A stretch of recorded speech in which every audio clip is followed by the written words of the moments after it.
Namaste everyone. I used pseudonym Vladimir Adityanath and it's a pleasure to be back here.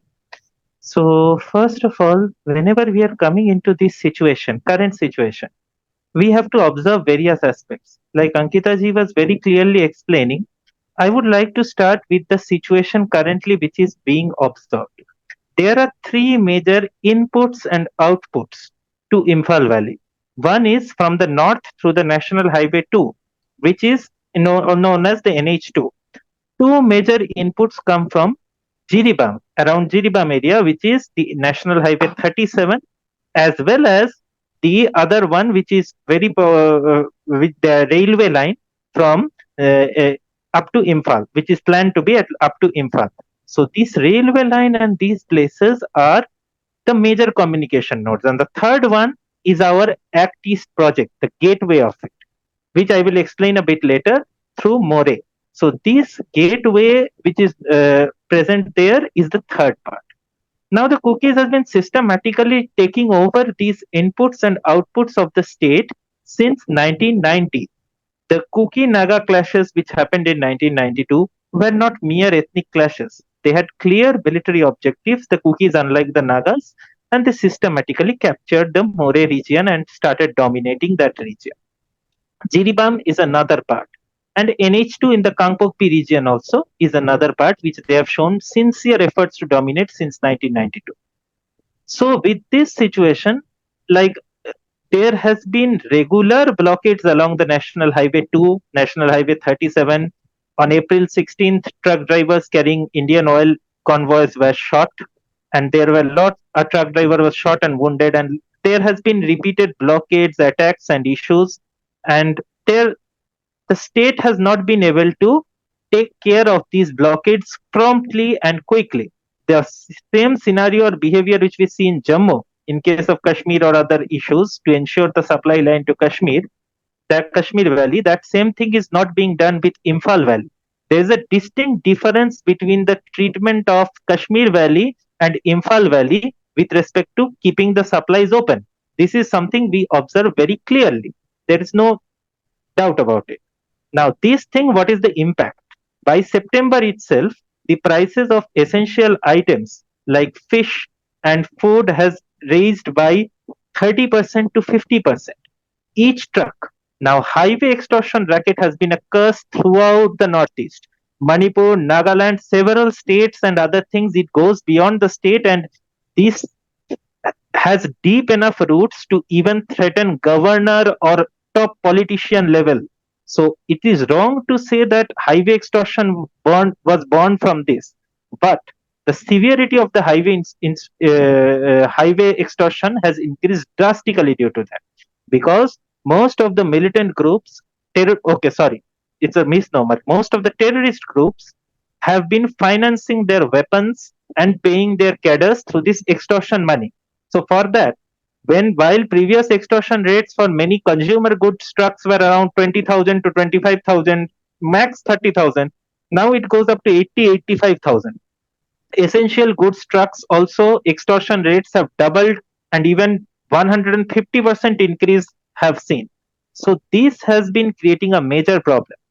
Second major problem is finally the Manipuri society has managed to get the basic food requirements to a certain extent of the people who are living in relief camps.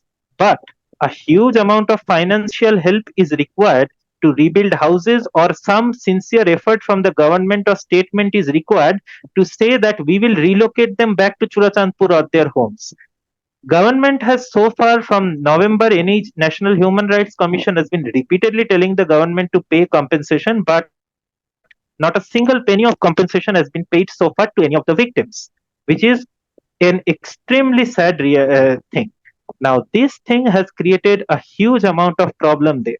Now, ahead of that, if we see the compensation and the building of houses, also the state government is taking care of the food, and they're also small scale, they're building up houses like 40 houses of Serao they have started building, and those things for villages at the edges of Imphal Valley, they've started doing that, but it is very slow, and there is no concrete steps to bring them back to their locations like More, like Ikao, north of Kangpokpi and then south in Churachandpur, from where they had been displaced. Now, for this situation, as per of today, around over around 40 to 50,000 in the middle of summer, based upon what estimates you are taking, people has been permanently displaced from around 30% of Manipur. So, indigenous Hindus have been wiped out basically from 30% of their landmass, and 10,000 hectares of land you cannot cultivate anymore because of sniper fires from the hills upon the farmers. Many farmers have lost their lives due to this sniper fire upon cows and animals doing grazing. In fact, there has been horrible instances of attacks on cows and bulls and killing them just to hurt dharmic sentiments. This has been repeatedly. Conservative estimates say 3,500 cows have been shot just for fun, just for hurting sentiments, based upon what we reports we have. So so these kind of things is affecting farming, it is affecting productivity. The highway blockade is also making economic recovery and business very difficult. The floods and other which has happened, the hailstorm that has taken a huge hit on the crops. The society is supporting itself, but the major problem is there is a huge section in Manipur. We have to remember, Manipur, after the merger agreement in 1949, for more than 20 years, it had been under, basically, it had faced a lot of mismanagement, misgovernance, which had created a class of politicians whose main objective has been to incur the favor of central government in Delhi and stay in power without being accountable to the people. That same culture remains to a large extent. So this is a major issue. And this problem has led to monopolization of the education system and the healthcare system by the church. And from the mid 70s and early 80s, there was huge Chinese influence. Even Chinese, there was large spread use of Chinese currencies in the early 80s, around that time in Manipur. And for that reason, the Marxist influence and other things have created internal fault lines also in the society. So, even in this situation where the 16 to 18 lakh population of Imphal Valley, including Manipuri, Gorkha, Marwari, all businessmen are suffering from essential shortages, it is becoming very difficult to create permanent bridges between people, or between the people of Manipur and the people of Bharat. The inaction and the lack of decisive response from the government is creating a very dangerous situation currently in the Imphal Valley. The situation which is there is, initially it was anger towards the cookies, but now anger towards the cookies is also being replaced by separatism and gaining of power of militant groups and various, and also this is leading to a lot of anger against misgovernance. Now the major problem is the there is very few people explaining in Manipur that the issue of yours is not unique. The indigenous people or the Sanatan Dharmavulambis or the Hindus of Bharat, the Bharatiya state has many places given a short deal to us, not just in Manipur. In fact, I would argue that Manipur, there is nothing new going on. Everything which is going on in Manipur can be seen in some other places or somewhere else in Bharat. You can find parallel examples. But the problem is, systematically a section of the society is also trying to keep the people isolated. And the government of people Bharat and the people of Bharat are two different entities.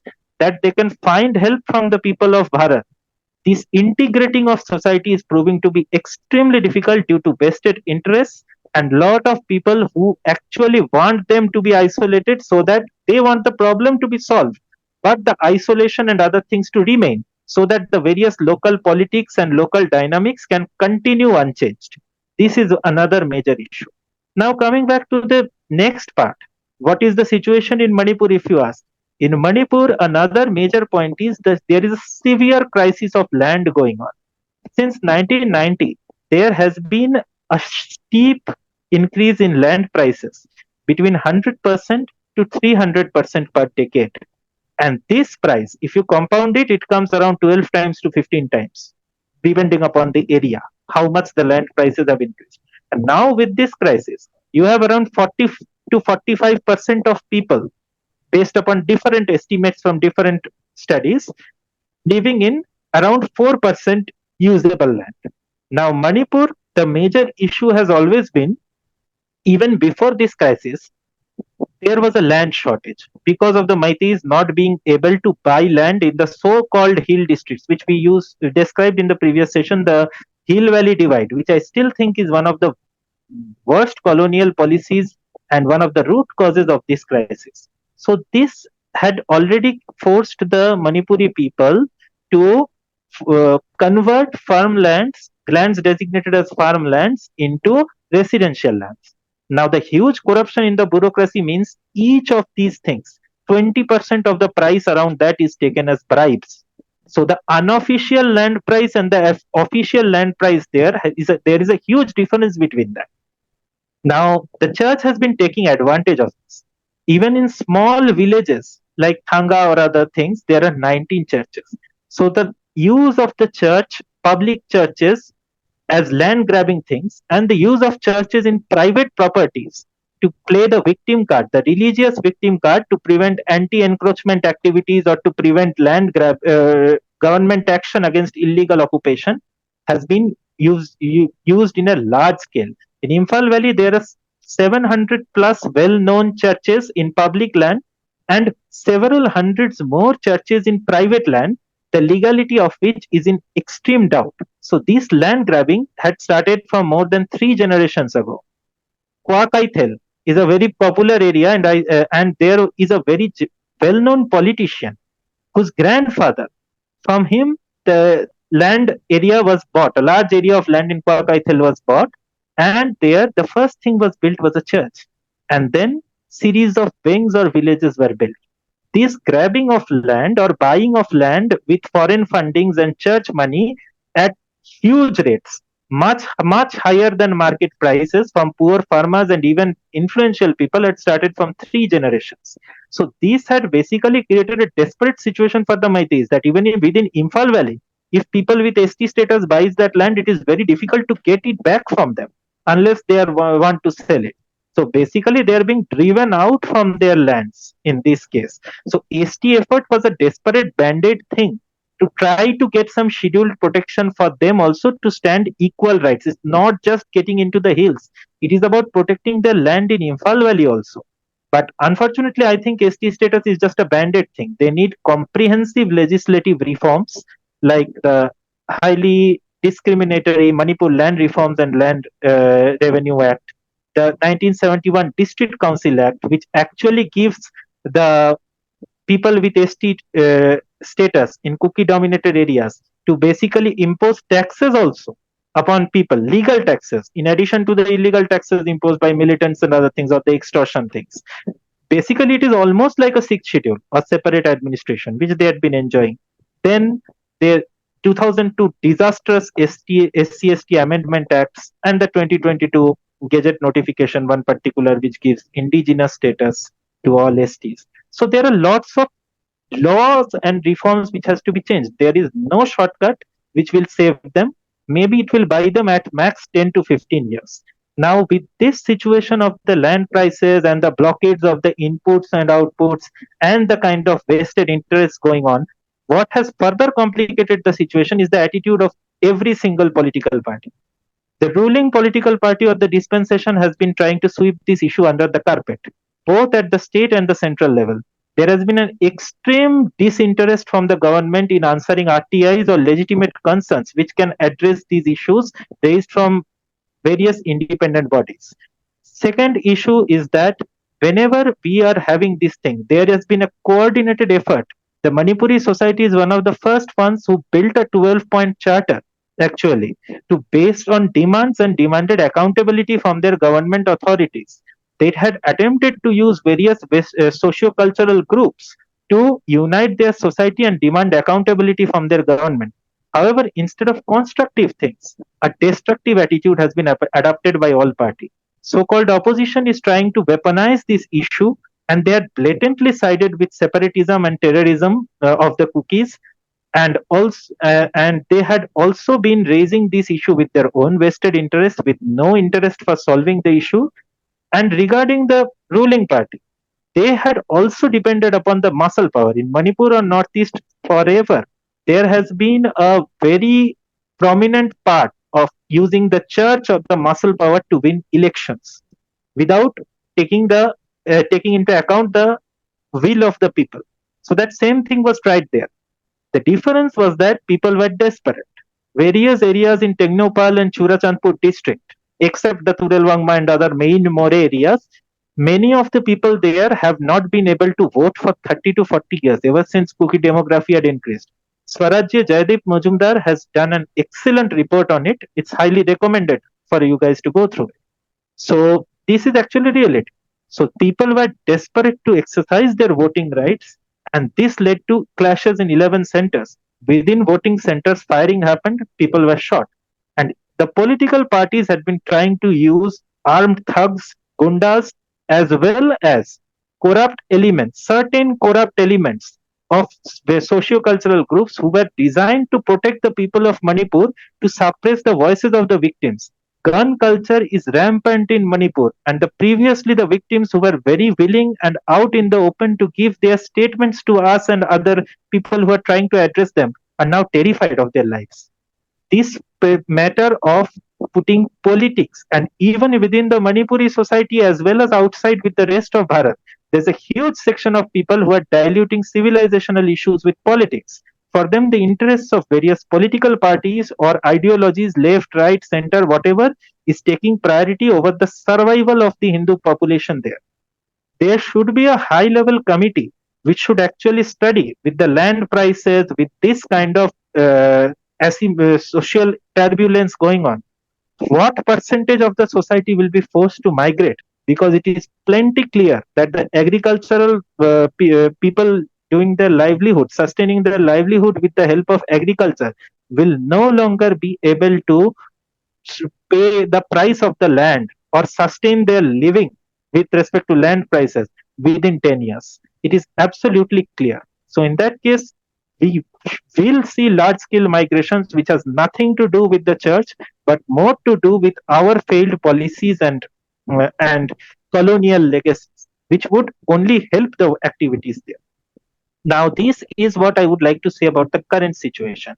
So, it is a very severe situation, and we should not look into it. I will also tell that even among various Manipuri people who are living in Imphal Valley, there is a misconception that the violence did not reach to there, so maybe we'll push back, maybe we'll survive.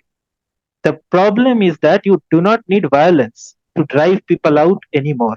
There are lots of other tools available with modern coordination methods and with the access of the cookies with various foreign think tanks. This land price, this highway blockade, and the lack of political will to solve this from both sides, decisive action, I wouldn't say total lack of it, but the decisive action to take there is created a very deadly situation which might lead to larger mass migrations within a much shorter time than we can think. But by then it will be too late. So this is the current situation, and